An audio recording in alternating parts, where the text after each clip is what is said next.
Egameni lenkosi yethu uJesu Kristu waseNazaretha siyabingelela futhi bazalwane. Amen.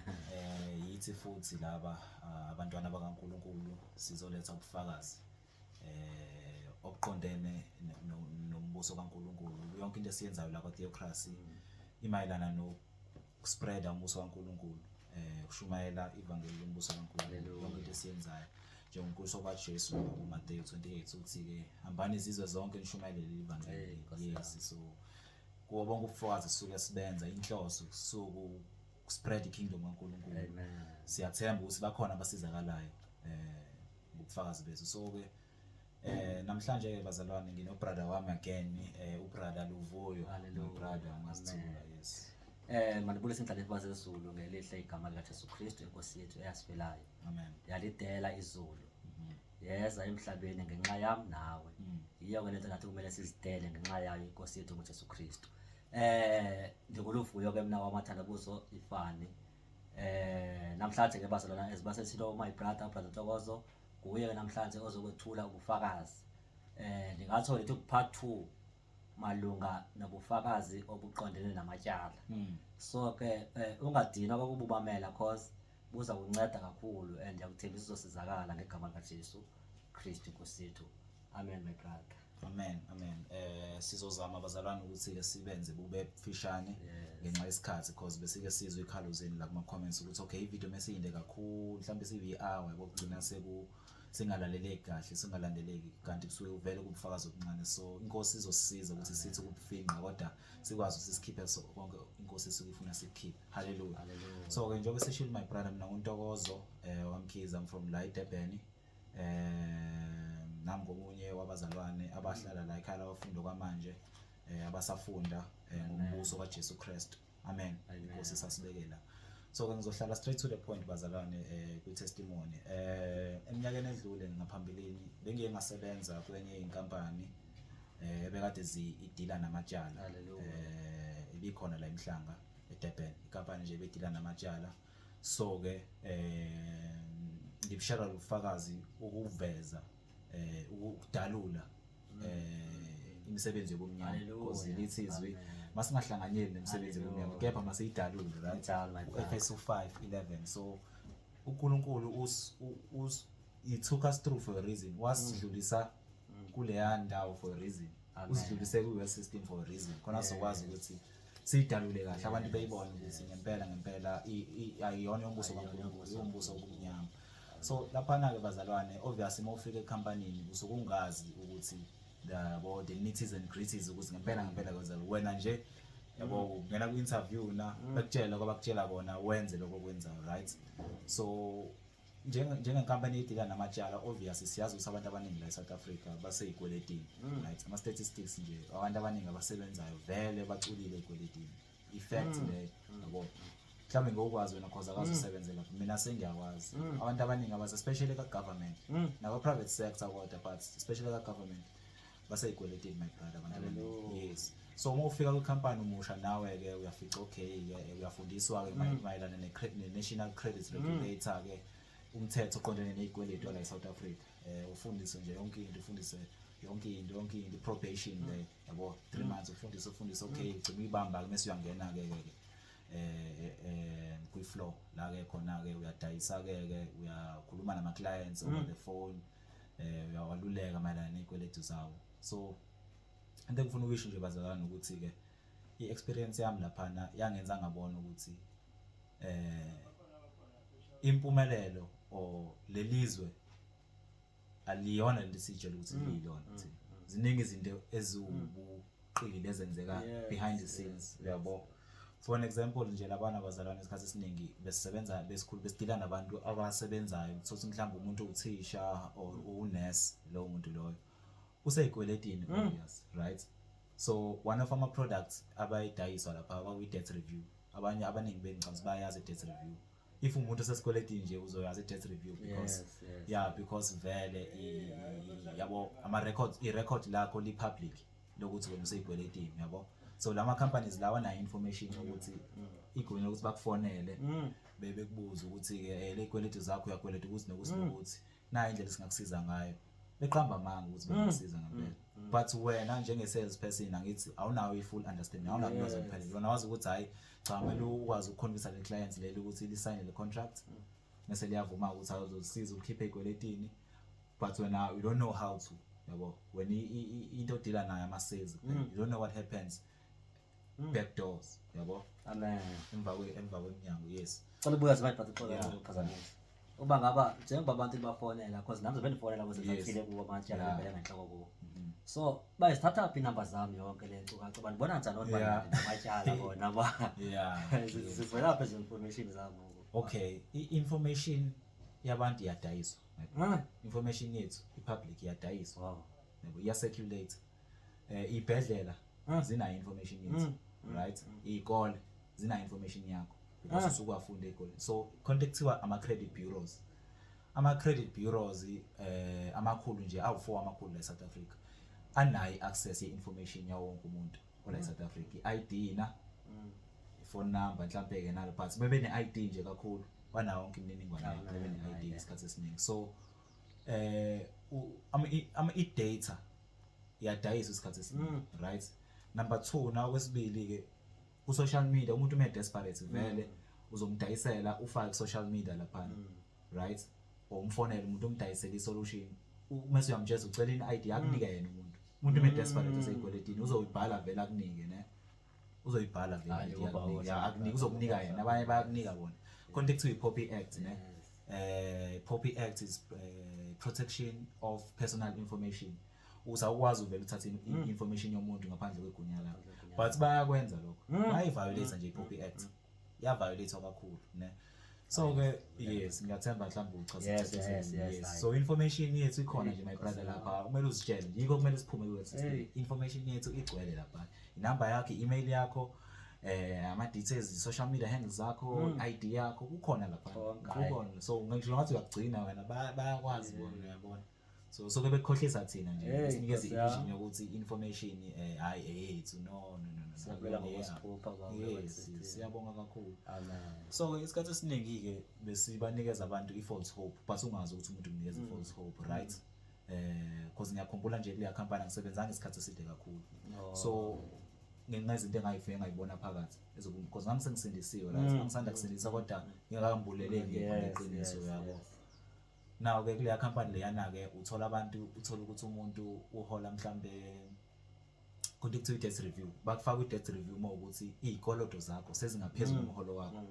Mhlambe wena uhola u-10,000, but ama-loan akho, ama-account ey'tolo, imoto mhlambe mase ukuhlanganisa konke ngenyanga kuyawudlula u-10,000, mhlambe sekula ko-13,000 or 15,000. Then-ke ungena kwi-debt review nayo ngoba usu-declared over indebted, right? Usuney'kweletu ey'ngaphezu komholo wakho. Abantu abaningi bakuleyo situation lokho kuyo usathana ngithi udayisela u-carrot ethi hawu usuyasebenza usuhola imali engako. Thatha amatshela ukuthi amabhenki nawo awusathane kakhulu amabhenki, because ayakwazi ukubona ukuthi okay lo muntu uhola malini, lo singamdayisela isikweletu sokuthi, right? Personal loan or i-vehicle finance noma ihlobo lunje le-loan, ama-cash, zonke lezi zinto lezi bakufaka ku-trap bazalwane. Ama-loan, yonke inhlobo ye-loan iyi-trap, yonke inhlobo ye-debt iyi-trap, yonke nje inhlobo ye-debt iyi-trap. So-ke but angibasoli abantu nabazalwane angibasoli, because kwi-world system sifundiswe ukuthi funda, uhambe ufunda imfundo ephakeme, uthenge umoto, uthenge umuzi, uphumelele, right? Ube nekambi liqaqambileyo leli kaba ligaba lela. Yes, uzohlonishwa-ke lapho. But umbuzo ukuthi uzoyithatha imali uphume ekhaya elingekho stable, uyithatha imali yokuyi-varsity, especially u-NSFAS uma uchithana nani, uzoyithatha imali yokuthenga imoto kumele emsebenzini, right? Uzoyithatha imali yomuzi, usanda nakusebenza, usumdala kumele ube nomuzi, uzoyithatha uzongena ey'kweletini. I-trap nje kasathane. So abantu abaningi-ke besidila nabo kanjalo, my brothers, sibathembisa ukubasiza, right? Nathi abanye bethu uma-sales yabo si-honest ukuthi hayi sokusiza ngempela kanje, sifundile ngale nto leyo, kanti asazi ukuthi my brother behind the scenes abantu abasizakali iningi labo, right? In fact baba more in debt because le mali le abakukhokhela ngayo, because mesibadayisela i-service thina sithi hayi sokufaka u-debt review sizokusiza ukuthi sikutakule, ukuphuma esikweletini, right? Utho njalo kanye. Kasho njalo kanye bazokudabula ukusiza uzokhokha nje once wena kodwa imali yakho. Yes. Amanga ubuqili bukaSathane lokho, yabo, ubuqili bukaSathane bakholwe kwabantu, right? Bayikhiphe leyo mali. Umbuzo umuntu usoyithatha imali because vele usuke eseyigweletini, so most probably naleyo mali asuke ekhokha uyikweletile nayo, uyibolekile, so ungena more deep emgodini wesikweletu, yabo, ungena more deep emgodini wesikweletu. So bazalwane-ke i-experience yami laphana ijule kakhulu, ziningi izinto ebengingazishare, ezinye ngizoyishare but ziningi ebengingazishare ezikhombisayo ukuthi ngempela laphana abekho interested ekusiza bayathokoza uma usesikoleni because bayaprofitha bona. The more you are in debt, the more beprofitha bona. Banama-client mekhona abantu bese bengekho abantu abasey'kweletini abaseba nama-client. Yes, so bekunonesi laphana, kunothisha besiye sixoxe nabo, odokotela, yonke nje inhlobo ye-profession, government workers, omasipala, ukhulume nomuntu uzi lo muntu lo uyahola but i-system unoxhaka umfaka esikweletini. Abantu abaningi abafundisiwe nge-credit. Yes. Abakwazi ukusebenzisa i-credit, abafundisiwe i-credit, right? And that is intentional, wenza amasibomu uSathane.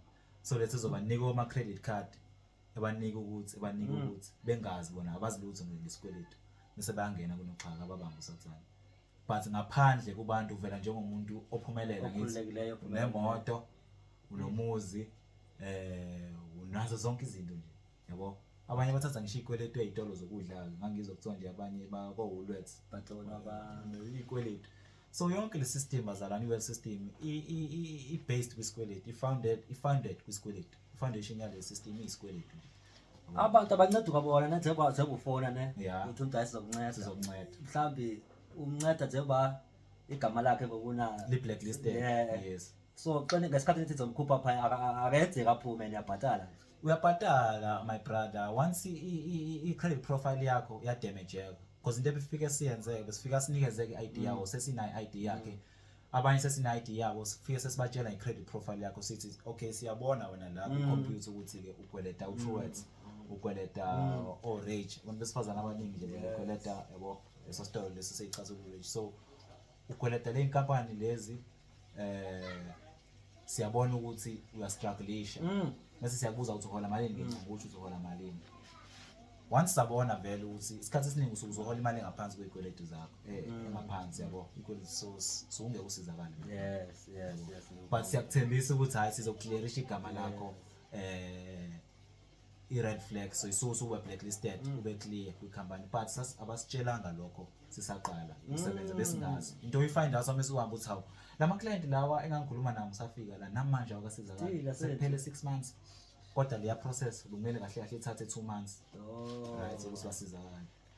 Sekuphele 6 months abakasizakala abantu, then uyafind out ukuthi kahle kahle i-scam, kodwa si-professional, uya-applya kahle kahle ngomsebenzi, uqashwe futhi usebenze nje, but i-scam because abantu abasizakali. Haleluya. Siyabulela my brother, siyaqhubeka njena ngifuna njena abantwana bakaThixo bazalwana beve nje kakuhle. Lapha sidalula imisebenzi kaSathane bazalwana. So uyabona njengoba efakaza njena uba uphakathi kulento zazi ba awuzuya phambili awuzuya mva. Umenda wena enye ubomi bakho lapha. That's why njena uThixo ethetha ngomntwana wakhe into yokubana phuma kuyo yonke lento lena uyidele. Thabatha elo hlazo elo uze nalo kuJesu Kristu oyinkosi okumsindisi. Amen bazalwane. Usaqhubeka nje my brother. Yes. So bazalwane into eyifana noma personal loan, oma credit card, oma vehicle finance, oma mortgage bond, i-loan, yabo, zonke lezo zinto lezo azizona ezombuso kaNkulunkulu.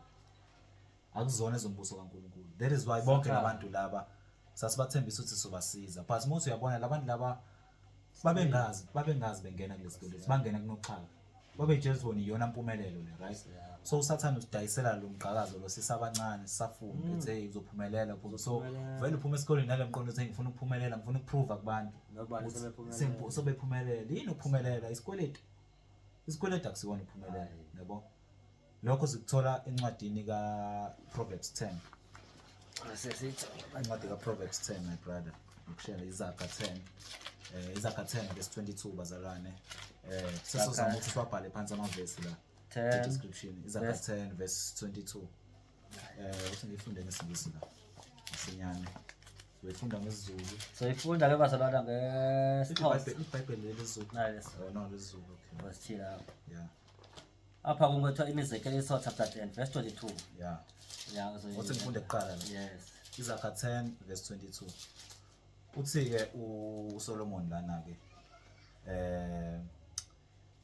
isibusiso sika Jehova siyacebisa Amen. akanezeli usizi kuso Hallelujah. Awufunde. Intsikelelo kaYehova yiyo etyebisayo. Imbulaleko ayongezi lento kuyo. ayongezi nayo Ayongezi nento. so ayihambi nasizi bazalwane Hayi. awukwazi ukuthi isikweletu uthi uthola Oh, imoto ngesikweletu or credit card uthenga impahla or uthola ibond yomuzi mase uthi ubonga uNkulunkulu kanjani ngoba Kanjani? isibusiso sikaNkulunkulu asihambi nasizi Yazi nalisizi. yabo uverse isingisi sithi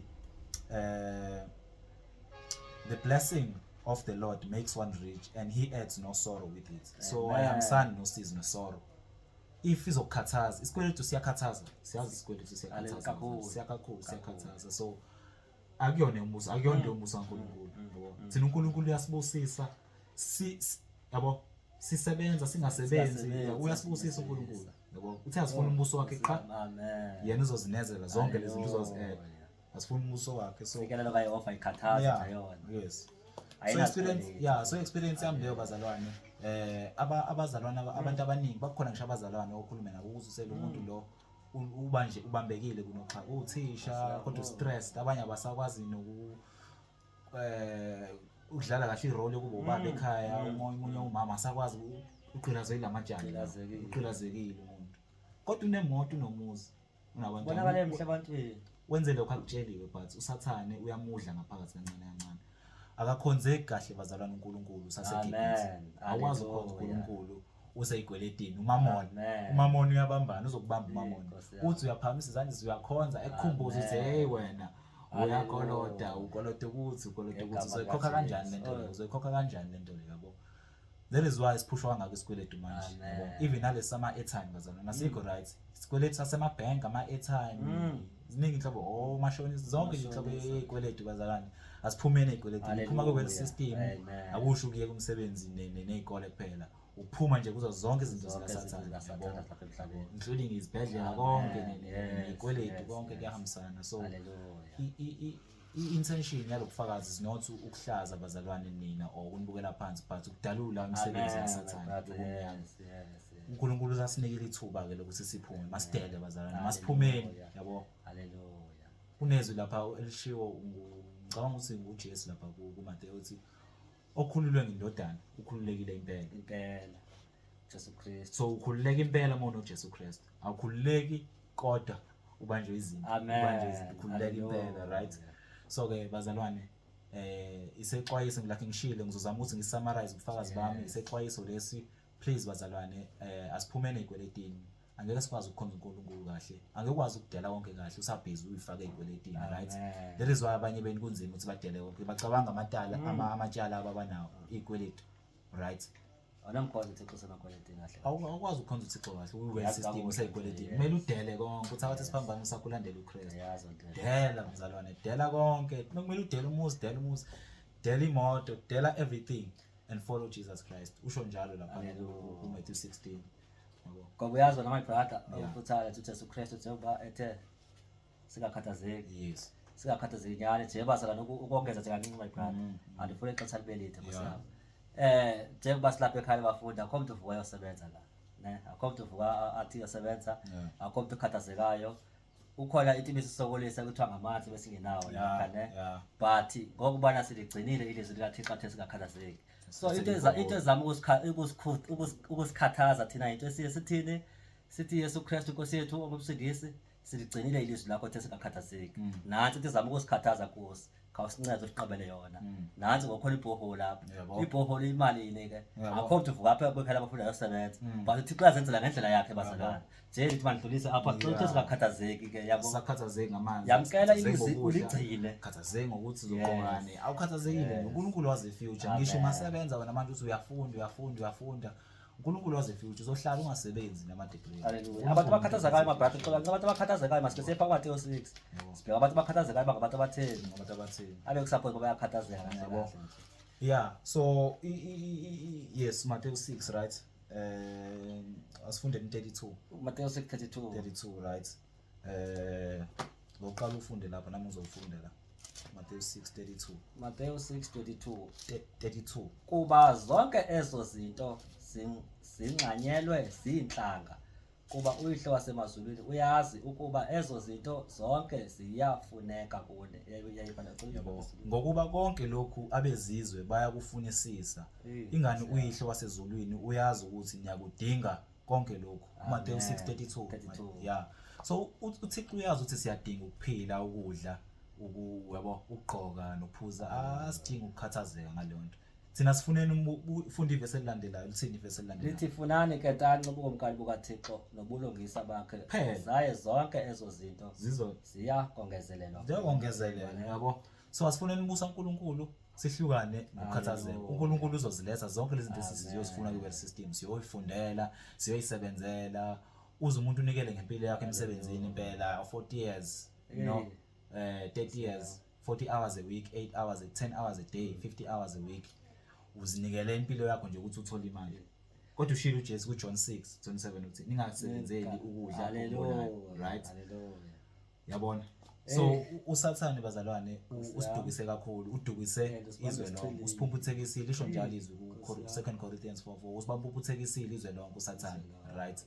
From school nje usitrainile ukuthi hayi sitrainele impumelelo, kodwa uyazi yena ukuthi trap isikweletu, uzongena ezikweletini. So ke ngabe uNes win dela wonke mzalwane Sozogqibela itshalo nawe. ngeke sawuzwaliqhela itshalo nami. Ngeke uzophuma esikweletin ngoba uzophuma kanjani uhola vele imali engekho enough. Kumele usurvive uphile, uzokhokha kanjani isikweletu? And uzophuma kwisikweletu ngesinye isikweletu. Yini ungakushiyeli konke kuJesu dela konke. Haleluya. Dela konke ukushiyela konke kuJesu. Nali liziyasho ngoma iBhayibheli kulifunda phakathi. Abantu abafanele ukukhathazeka ngabantu benhlanga. Abantu belizwe. Wena uthi ukuthi unoJesu Kristu kodwa ubukhathaza lezo zinto zazi bungowenhlanga nawe lapho nawe ubalelwa kwabo bantu abo. Awuqalanga bengumlandeli kaJesu Kristu wena. Ubusindisiwe nje usafumaneka apha kwezi zinto ezikhathaza kuthi abantu benhlanga baleqa izinto ezinamandla. Bona bazileqa because bona abantu nje abaluthaba kuJesu Kristu. So ukuthi ke nawe ngowenhlanga nawe uluthaba laJesu Kristu uzofumaneka. Ngisho ukuthi usindisiwe. Ngabe usindisiwe ngabe utheni kodwa xosafumaneka nje kwezinto umuntu wenhlanga nje nawe. Khona into ke lapha kwa vehicle finance ezimotweni, ikweletu zezimoto. Khona into ethi balloon payment. Yabo. Isikole isamba esikhulu osikhokha ekugcineni. Abantu abaningi bahluleka ukusikhokha. So uthi imoto mhlawumbe u400,000 imoto. Uzoloku ukhokha 3,000, 4,000 ngenyanga ne, 5,000 ngenyanga mhlawumbe for 4 years. Kuse kumele ugqibe ukukhokha. Bese bethi imali yokugcina kumele ukhokheke manje 150,000 or 180,000. Uzoyithatha kuphi leyo mali leyo? Ufika kusithonga. Mali ukhokhe konke once isamba. Uzuze. Then bese bekunika option ukuthi hayi ke mohluleka enze exchange ungene kwesinye isikweletu futhi sokuthatha umunye. So it's a trap nje kaSathane. Ne-bond futhi umuzi 30 years. Ungangena kwisikweletu sa 30 years wazi ngani 30 years uzobe ukuphi nempilo. Wazi ngani 30 years uzobe usasebenzani, uzobe usaphilani, yabo. So bazalwane ke yiso lesi sikhathi sokuthi sidele konke bazalwane, asiphumeni into eyikweletini ezinkathazo vele system inifuna siseyikweletini le system, yabo. uJesu uyasikhulula uthi masidele konke nje sifocus kuye singakhathazeki ngalutho. Akathandi uJesu ukuthi sikhathazeke, akafuni sikhathazeke. Manje ke thina sifuna ukuyo apply imisebenzi siyikhathaza thina, yabo. Sifuna imoto, sifuna amaloni, sifuna ukuthi ayikhathaze zonke lezi zinto lezi, yabo. Yikho John lapho ku 1 John uthi ningalithandi izwe nezinto zalo. Ningalithandi izwe nezinto ngoba itrap isikweletu. So yilokho bazalwane ebenginakho for today. Haleluya. Yes, isexwayiso nje kakhulu ukuthi masithela konke sihlukane nesikweletu bazalwane. Siyambamba umzalwane uyahluleka ukukhonza uNkulunkulu kahle. Abantwana bakaIsrael bayahluleka ukumkhonza kahle uNkulunkulu eGibhithe. Kwamela bakhiphe eGibhithe. So phumani ke eGibhithe bazalwane. Isikhathi sidela konke siphume eGibhithe. Haleluya. Silandele uJesu Kristu. Amen. Amen. Bayibhala sebela kakhulu kubunqina. Siyabonga. Ndiyathandaza ba abantwana bakaThixo baphume kuyo yonke lento le my brother. Because ndiyazi kakuhle uSathana usibambe nje ngezi zinto kapha emhlabeni.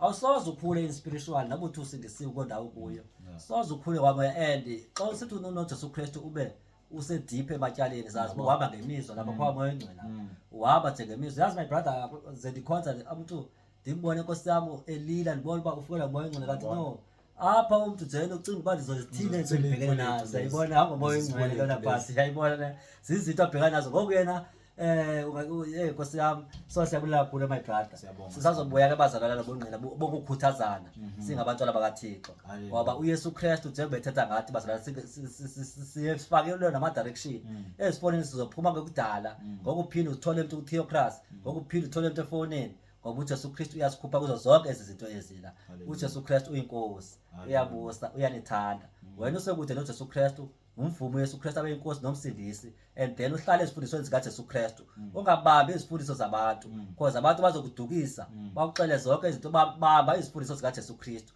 oyinkosi yokumsindisa amen Amen. Siyabonga my brother. haleluya.